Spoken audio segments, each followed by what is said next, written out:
ईद से कबल मानसून का सीजन पाकिस्तान में शुरू हो जाएगा।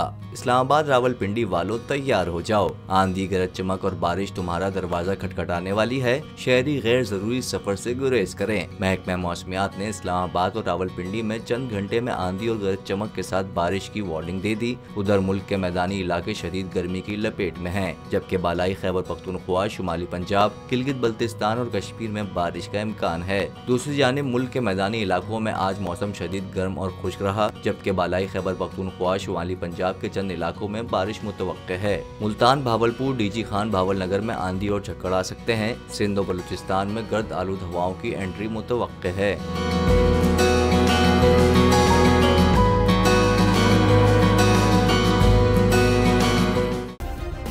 सब्सक्राइब करें और बेल दबाएं ताकि कोई खबर रह न जाए।